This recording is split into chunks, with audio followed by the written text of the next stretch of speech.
Bet in play throughout the Betfred World Snooker Championship. Betfred, proud sponsors of the World Snooker Championship. Well, here's a guy who clearly loves performing on the sport's biggest stage of all. Anthony, what a scalp to take, Shaun Murphy, and you did that in style.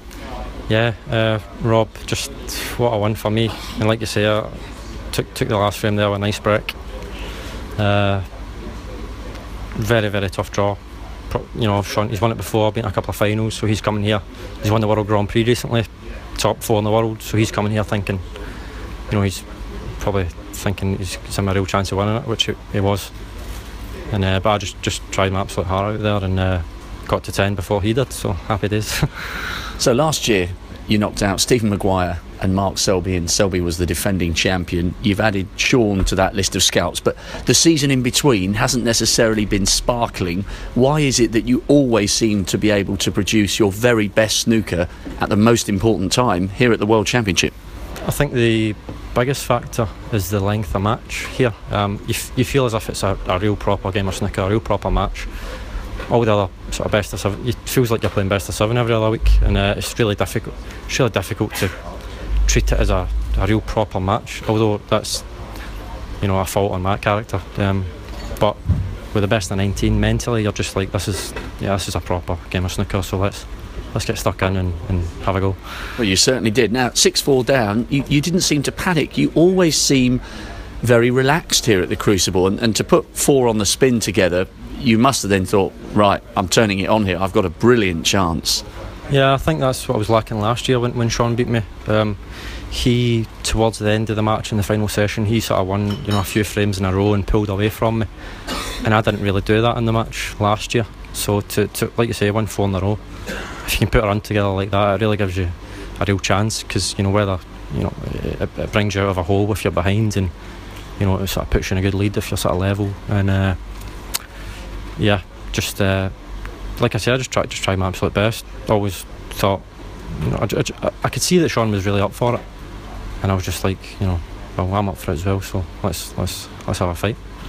3 players have been eliminated as we're talking now. All of them have lifted the trophy. Do you think it's indicative not only of the standards in snooker rising, but do you think it's less intimidating taking on the top seeds, because there are so many tournaments in the season now that it's not as if you're only facing these guys once or twice in a year, you're coming up against them all the time? Does that take away some of the fear factor? Yeah, definitely. You're seeing them all the time. You're seeing them at the breakfast table, you're seeing them in Starbucks, and you're thinking, geez, these guys aren't superstars, they're just normal guys, and they're bloody good at snooker, but I can play a little bit as well, sort of thing. So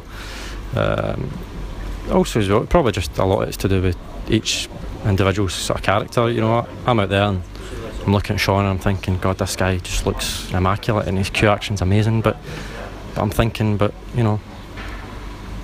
can play as well, so don't get intimidated by it. I know he looks good, but I probably look good as well. I do look good. You certainly did today. It was an amazing performance. Yeah, great one. OK, so Marco Fu. Now, Peter Ebdon came off the table last night and said, listen, that's the best I've ever seen Marco Fu play. Marco's gone deep, semi-finalist 10 years ago. But presumably you weren't intimidated by Shaun, so you're not intimidated by the prospect of taking on Marco? No, not at all. I'll go out and I don't really focus on winning and losing. I just go out and try my best. To a certain extent, the result's out of your hands, because I can play a perfect safety shot, and Marco can just drop a red in or flick a ball or make a break, and I've done nothing wrong. So I always think with snooker, you shouldn't wind yourself up too much with the result. Just try your best, and if the balls go your way, then they go your way. And just finally, what's your plan for the next few days? Are you staying down here or are you heading back up the road? I've not decided yet. Most likely I'll stay, but I'm only a few hours up the road and I don't play until Thursday, so I'll decide in the next half hour. Well, many congratulations. We look forward to seeing you in the second round again. Yeah. Great stuff. Cheers, Rob. Thanks, fella. Thank you. Bet in play throughout the Betfred World Snooker Championship. Betfred, proud sponsors of the World Snooker Championship.